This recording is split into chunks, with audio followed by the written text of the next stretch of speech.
He was an American speaker. He might even be dead now. But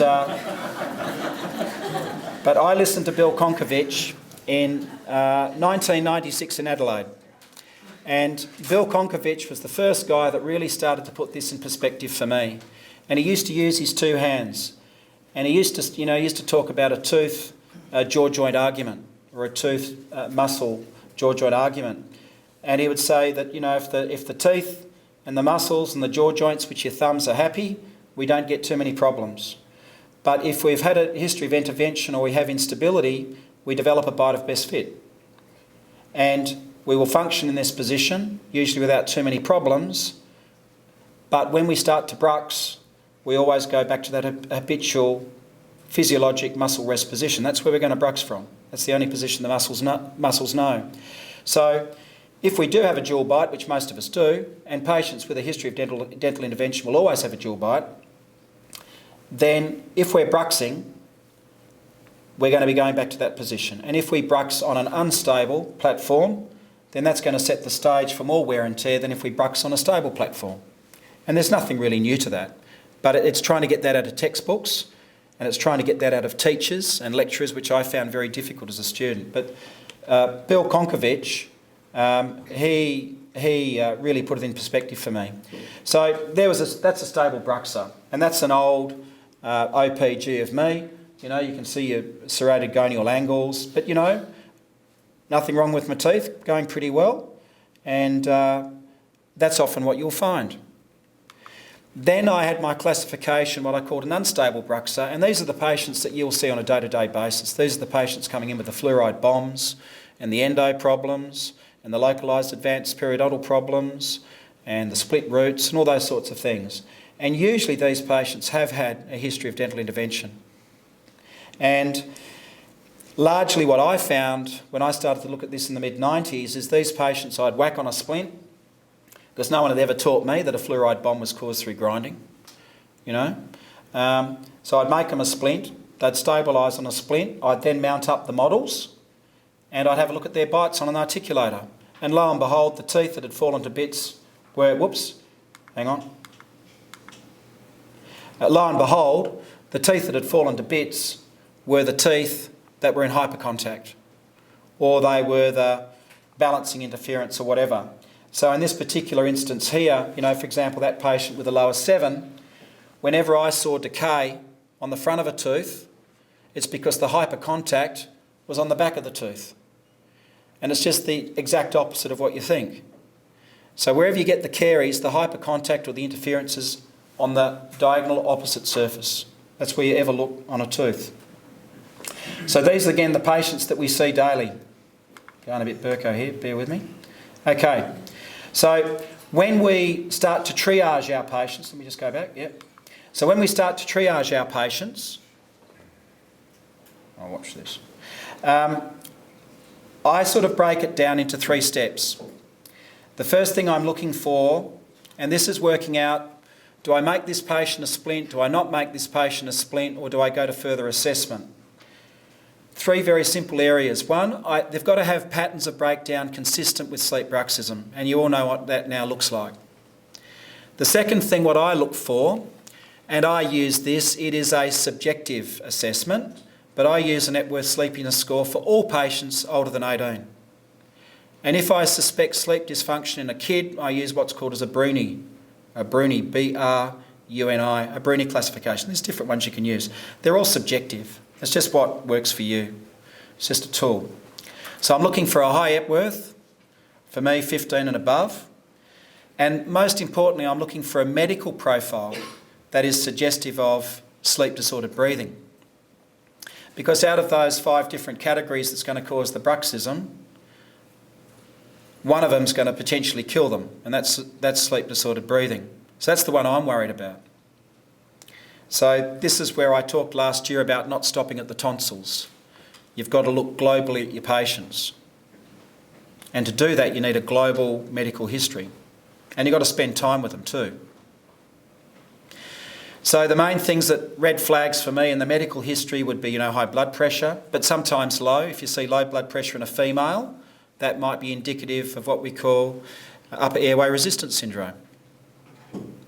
But typically hypertension, dysrhythmias, arrhythmias. Look for history of ablation. Look for medications like sotalol that they might take. Really squeeze out the medications out of them, because sometimes I think they don't see the relevance of that. So I'll always ask them, are you on any other medications? Have you been on any medications that have since been discontinued in the last 6 months? And they go, oh, well, actually, I was on this stuff, but I'm not taking it anymore. It's all relevant. Impotence is an important one in males. Your type 2 diabetes, your skin complaints.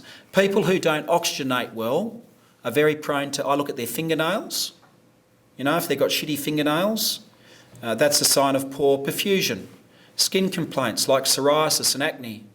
These are people who are not oxygenating well. And then you've got your anxiety and your depression. So there's like a bit of a dual access with male versus female. The women, it affects their brain, and the males, it affects our cardiovascular system. And the other thing I look for too, as I said, I put a lot of emphasis on the body getting enough oxygen. But it's not just what goes in through the nostrils or between the lips. It's also what gets from the alveoli to the tissue. So another important one here is, have you had a blood test within the last 12 months? Yes or no? Are you prone to anemia? Do you suffer from abnormal menstrual cycles? Do you get hemorrhoids? The number of patients who present with TMD because of a bleeding hemorrhoid or anemia is unbelievable. And a classic one, of course, is cancer, GI cancer. And the first sign we'll often get with GI cancer is a lot of clenching and then TMD. And they might know it or might not. They don't say anything, but TMD can be an early sign of gastrointestinal bleeding. So you need to be aware of these things. Bruxing's it's a broad spectrum condition. So if you do get any of those red flags, don't dive in and make them a splint. These people have been grinding for ages. You say, hey, you know what we're going to do? I'm going to write a letter to you. I want you to take it to your doctor, and I want you to discuss this with your doctor. And on the letter, I'm just going to pen out what I think's going on. Now, the next problem you're going to have is their GP. Because some of these GPs are very, very narrow-minded, and they are limited in their knowledge base. You will know more than what they do. But if you can, I think it's important to try and keep the GPs at the hub of the wheel. You're better off keeping them on-side than off-side. But if you're not getting anywhere, then you go to other levels. But I will also always send a letter to the patient to then forward to their GP, and I'll keep a copy in the notes. Whether the patient follows it up or not, I've done my job, right? And that's really what it's about. You're ticking off the boxes. Hang on. This bloody thing. That shouldn't be coming out on the video, by the way. All right, so what I'm going to do here, this is a classic. This is a patient I saw about a month ago, maybe 2 months ago. And Robert came in. He's a 65-year-old male, and he's de facto. Now, these are the red flags. Blokes on their second wives, right? It doesn't matter if you snore like a trooper for your first one, but I'm buggered if I'm going to do it for the young second one, right? So he was a heavy haulage truck driver. This bloke got one of these big trucks, and he goes between Perth and Donnybrook each day getting fruit. He leaves at 3 a.m, he's back by lunchtime each day. And anyway, long and short of it, his concern is he comes in and he says, Tim, I lost a molar down here and I want you to stick an implant in it. And I looked at him, his last visit to the dentist was about 10 years ago, and you can see he's got quite a few problems going on here. He's your classic bruxer, so I can just look at that OPG, that's a bruxer. So the pattern of breakdown identifies the cause of breakdown. And he's had a blood test, mate. I get it done every 12 months. I've got to for my heavy haulage licence. There's never a problem. I'm not taking any medications. But I'm always keen, I always say, mate, have you ever had your tonsils out? Well, yeah, what's that got to do with it? I said, did you have your tonsils out before the age of 10? Well, yeah. Yeah, I did. And the significance thing there is, mind you, it's probably changed a little bit, but as a rough rule of thumb, if we've got any upstream resistance in our airway, when we're growing a lot, we need more oxygen. And when we grow a lot is leading up to, well, definitely the first 10 years of life, we are growing excessively. Sure, you have your adolescent growth spurt, but most of that growth is in the first 5 years of life with very accelerated rates of growth. And what happens, of course, is when we're growing, we need oxygen. We've got to fuel the fire.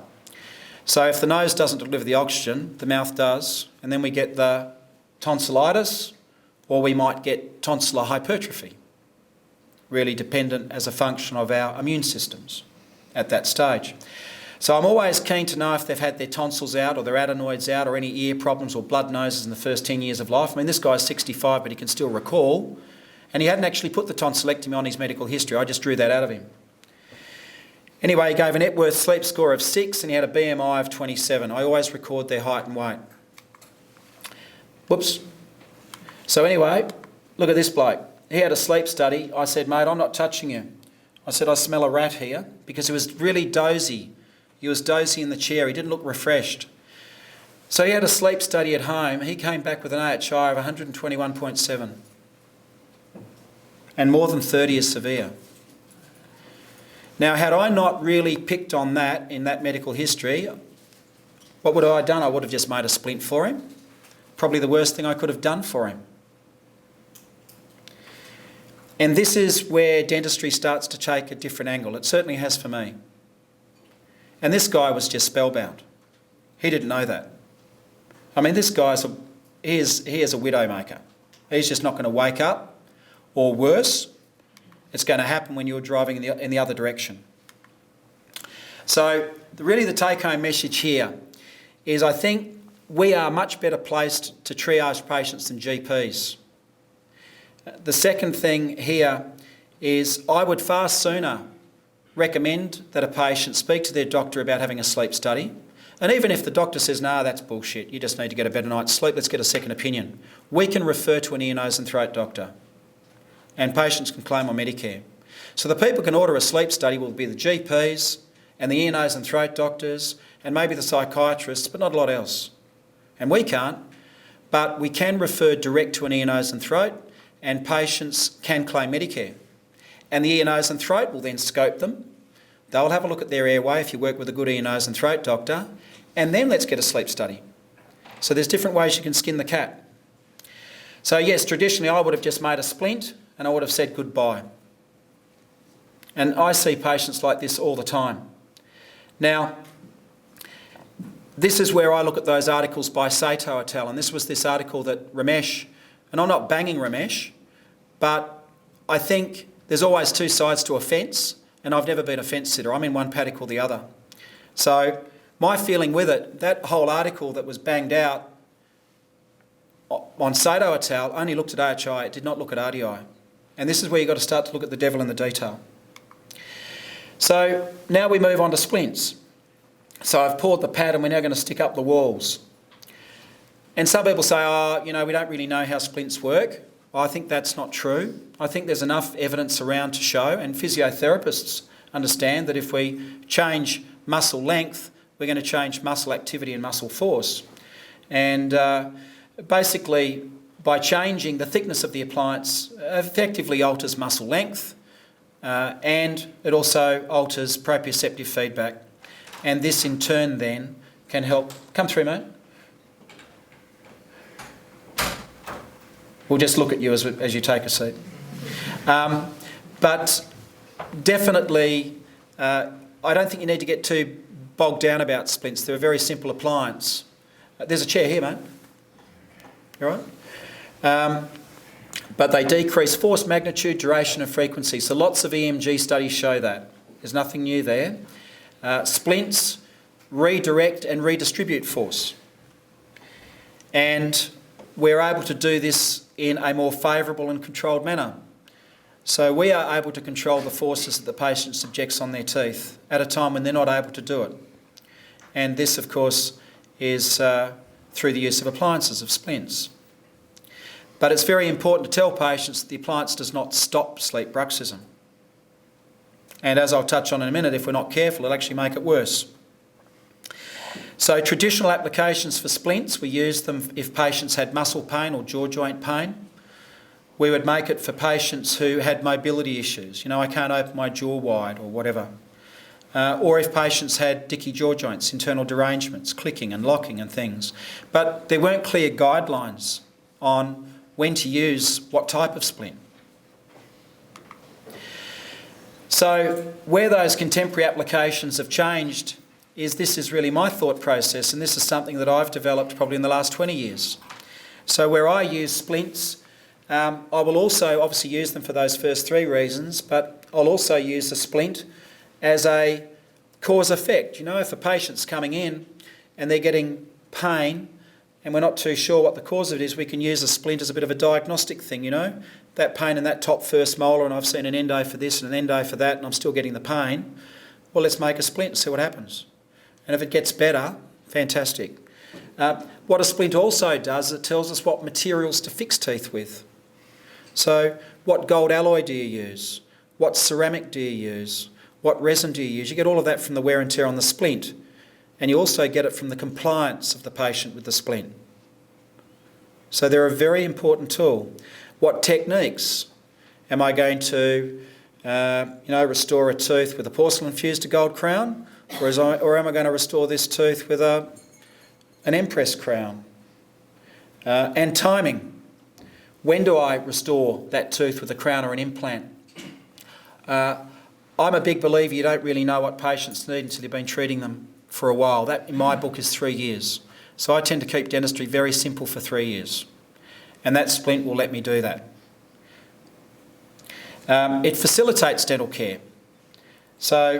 And what I call the dental scaffolding. It lets me do the dentistry. So we can use splints that will decrease gag reflex. I mean, that's all that is. I mean, all the gag is a protective reflex. It's just saying, mate, stay out, this is for oxygen.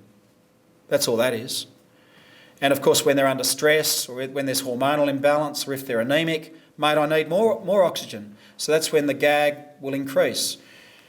The splint, again, assuming there's no medical contraindication to using a splint, and we have assumed that, and we've perceived that it is okay to make a splint can be a very potent tool to reduce gag reflex. But it's got to be a lower splint, not a top splint. It will improve access. So I don't like doing rotary endodontics on patients who, you know, can open 40 mils 1 minute and 20 mils 15 minutes later. I mean, you're asking for a fight with a broken instrument. And it's about the standard of dentistry you can provide too. If you've got better access, you can do a better job. That's what splints will do. It will reduce lactic acid in tissue. And then you'll start to find your local anaesthetic works a hell of a lot better for blocks. Patient comfort, you know. I don't use bite blocks, never have. You know, you just treat them when the patients are comfortable and they can start to have the dentistry done. You can have long visits and they don't tire, they don't cramp. So everyone's a winner. They're obviously protective. A lot of people can't afford dentistry. You know, look, I'd love to have that crown, but I can't do it. You've just done your endo and you've just done your core, but you don't want to see it fall to bits. The splint's going to protect it, buy you some time. I'm a bit old school, so some people say I'm a dinosaur on acid, but basically I don't do much dentistry in a conformative occlusion. I tend to treat to an organised occlusion. So once they've been on the splint, I might go through, and I'll talk about treatment planning later, but I will always do generally an equilibration. Once they've stabilised on the splint, I'll usually equilibrate and then I'll restore.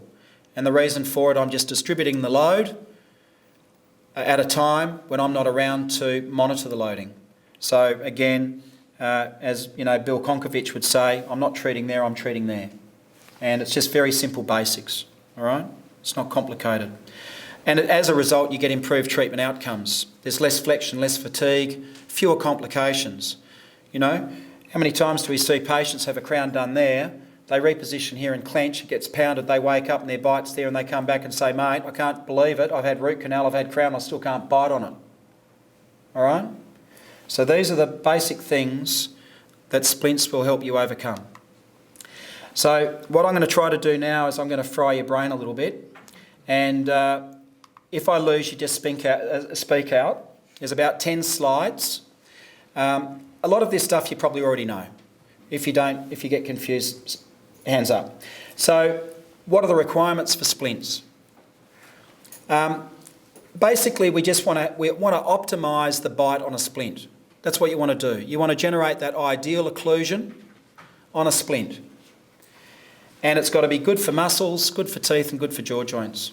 Splints need to be hard, not soft. Soft splints are like gum. Muscles will play on it. Tonus will increase. Intermediate is fine, that's epoxy. So we'll often use epoxy, but I'd stay away from vinyl appliances. I don't like them. So hard splints will reduce muscle tonus. The other reason why we use a hard splint is you can repair them. I mean, people smash these to bits, but they're easy to repair with a bit of cold cure. Not so easy if it's vinyl. And the other real key is you've got to say, well, why am I really making this patient a splint? So if we're going to be making him a splint, it's because we're serious about occlusion. We want to find this stable muscle position. So when we stick a splint in, we're going to adjust it so all the teeth bite evenly on it. As they wear it, the muscles relax. As the muscles relax, the bite on the splint changes. The only way we can pick that change up is if it's stable at baseline, and when we see them at review, it's uneven. The only way you're going to pick that up is the splint's hard. If it's soft, you're not going to pick up the difference in repositioning. So then you refine the occlusion, you get it even, you send them away, you get them back, and when you get 2 visits where it hasn't changed, we're there. And then the patient says, you know what, mate, ever since I've worn that, my bite's out. Fine, we'll get there. But that's why splints need to be hard.